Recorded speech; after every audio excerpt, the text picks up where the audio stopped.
La vida Lavo. Driving home drunk and I was thinking about us. Driving home drunk and you was on my mind, babe. Driving home drunk and I was thinking about us. Are you thinking about me? Cause I'm thinking about you. Fuck it, let me go and turn this feature off.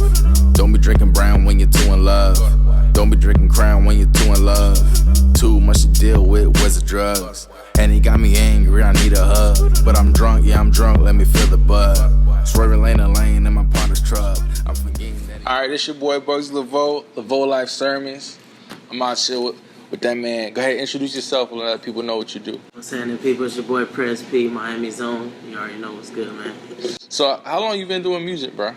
I've been making music forever, man. I always was doing something in music since I was young. If I was in a church choir or... You used to sing? Yeah. You still sing? Not in no choirs or nothing like that. No, I mean like on a song, on like... certain songs, I do a little harmony, but I ain't really like a singer. I don't want to be... Putting yourself out there like that. I don't want to think I'm Drake or some shit singing. Hey, I mean... Sing every time. Yeah, but... So, when did you start, like, taking rap serious and shit like that? Because I know everybody start off, like, fucking around and, like, freestyling and shit. I mean, at first it was, like, MySpace. It was just fun to do it, me and my homeboys, and then... I think it was like 2008, 2009. We started really recording, going to real studios and making mixtapes, and we started putting the shit out, and the city started fucking with it. And so off rip, like when you started dropping shit, everybody started fucking with it. I wouldn't say everybody, but like we got like fans from weird places because of the internet. Like, yeah. MySpace was popping, and then people from our neighborhood always rocked with it, so that was always straight. But I mean, it's just been growing. Like the influence been growing in Miami since then. So every year, like your buzz has been growing and growing. Yeah, and with shit. every release, even if it's a video, a song, whatever it is, it's just you get new fans. It's weird. Not everybody though. I mean, because some niggas be rapping for like 12 years and it still be you know what I'm saying? They still running the same circuit, performing at the same. Yeah. So it's good to see that progression. You know what I'm saying? Like you can't get stagnant. You can't be like. Can't get bored with this shit. You can't keep doing the same things. We always try to like go other places, go to new cities, new festivals, you know what I mean? Yeah. Keep it fresh. I think that's what you gotta do as an artist. Yeah. You don't want to get caught doing the same thing unless it worked for you. Sometimes it ends up working. Yeah, like Currency and shit. Some people do the same thing over and over, but then it still grows at the same time. Like, yeah. Currency will do a show at a venue and come back a year later and it's double people there. Yeah. So as long as it's growing, if you see growth, I think it's cool. But if you're not growing, you're just wasting time. I ain't from Miami, but I keep hearing like Miami's like it's hard to really buzz out here because it's like it's everything's in cliques. You know what I'm saying? Like you experience that or like you're able to. Yeah, there's cliques, but I mean, it's gonna be like that. People gonna group up how they group up. It just depends on the kind of music you do, really. Yeah. Because there's people that do music strictly for strip clubs, and that's what they do. Yeah. Strictly for South Beach, and that's what they do, or for like the hipster scene that's down here that's growing, or the artsy scene that's growing. People do music for just that. So I think it depends on the artist and like who they work with and the type of music they make. You know what I'm saying? What would you say? Like, how would you describe your sound? Because you're not really like. I don't mean this. You're not. It's kind of hipster, but it's not really hipster. Like, it's like I don't know. It's got like a lane of its own almost. If you smoke weed, you're gonna like the music. That's pretty much. That's what gives it the hipster vibe. But then it's like I don't come from hipster background. Yeah. I come from a diverse background, so I try to give it as much light as I can in the music, but it's not always easy. You know what I'm saying? Yeah. It just depends on the sound I'm trying to give off, but. Like I seen a video recently. You was like on a beach somewhere. Yeah. Yeah, I was like, this don't sound like no street rap. This kind of like got like a vibe to it, like. It's but diverse. I don't smoke though. Yeah. It's just diverse. I mean, all my music is good for the ladies too. So that's the main goal. You know what I'm saying? I always try to like make it good for them, or at least tell them some shit they don't get to hear a lot. Yeah. The average artist, you know what I'm saying? But then it's like for the homies too, and then the homies always want girls around, so it just works. And then we got the smoking vibe with it, and then it ain't really like party-ish. Yeah. Music. I say like. My music more for the drive on the way to the party or something. Yeah, that's what's missing nowadays. Because nowadays everything so focused on turn up. Yeah. You know what I'm saying? Like so that car ride music. That's what I grew up on. So yeah, that's what I fuck with. Now, what's your relationship with recently? Rick Ross has shouted you out on like a an interview, Drink Champs, I think, podcast. What's your relationship with him? You just know him. How you know him? Like, I mean, growing up, I used to see Ross a lot, but I never really. y'all from like the same hood? Nah, he from like Carroll City, but I used to be in Carroll City a lot too growing up. So I used to see him, Flo Rida, Yeah. Pitbull, like growing up, just at Carroll Mart. Yeah. Just like a little flea market in Carroll City. But I mean, like nowadays, it's like this year he had a listening session for his album. Yeah. And it was at Circle House, and I record at Circle House all the time. So it's weird because that's where he kind of started recording too. Like we kind of went the same direction as far as that. So I was at this listening session and he was playing the album and he was talking between each song and talking about Miami artists. Hold on, that shit hard, by the way, bro. Yeah, 8 and 9, man. That shit fire, bro. It's the Convertible Bird. Yeah. Collab they did. Shout out to Convertible Bird, another Miami OG.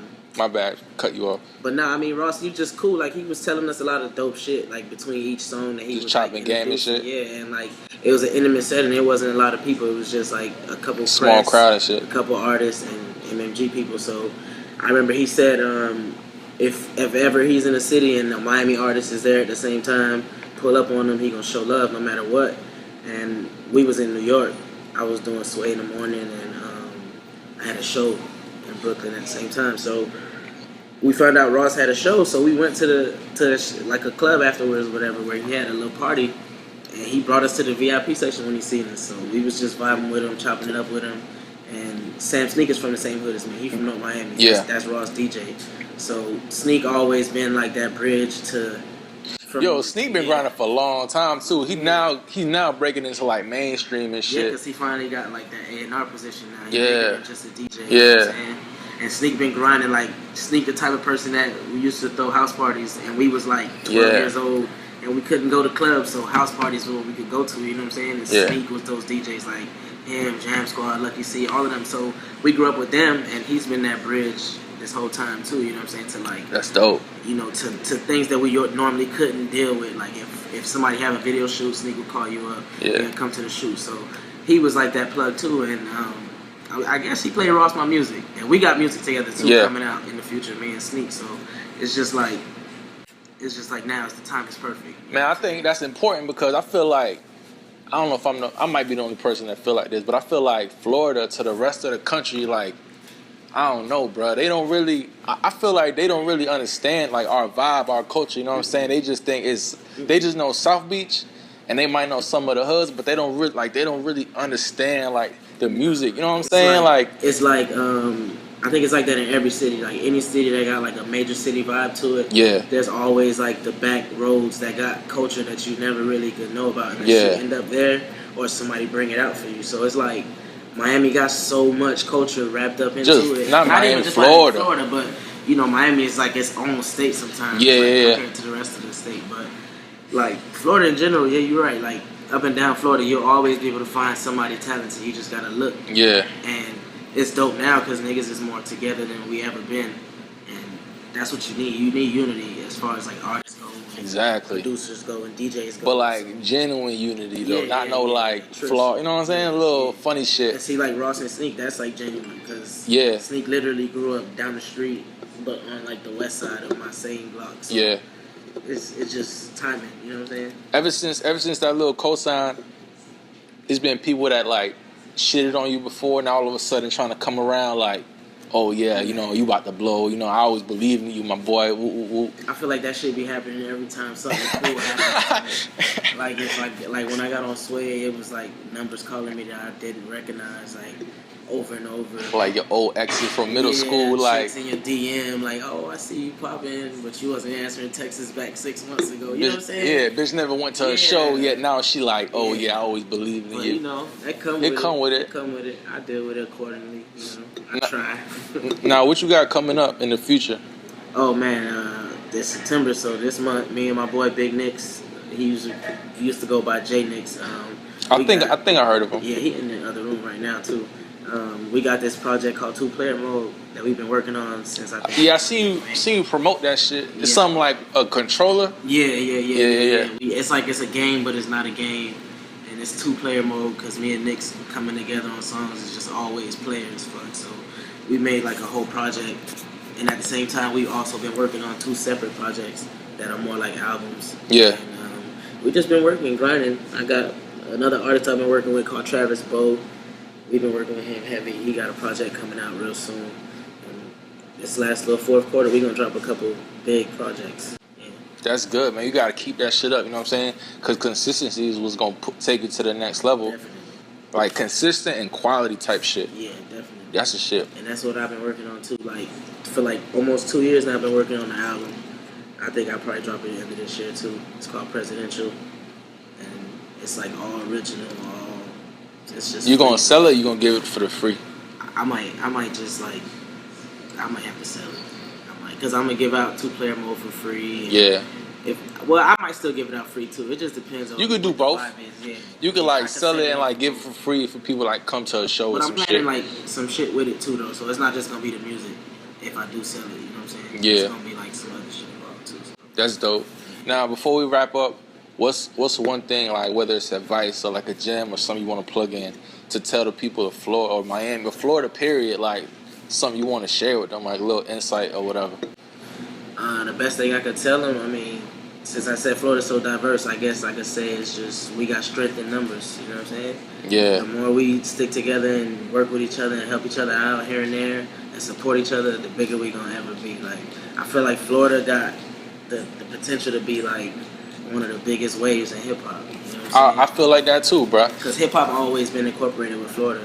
Every artist come through here. But it's always like one artist from Florida break. It's never like 5. You know what I'm saying? 3, 5. This year, we had like 5 artists get situations. We had Kodak, Rob Banks, Rob Zoe Banks, Dollars, Zoe. That's true. Elijah Slim, That's true.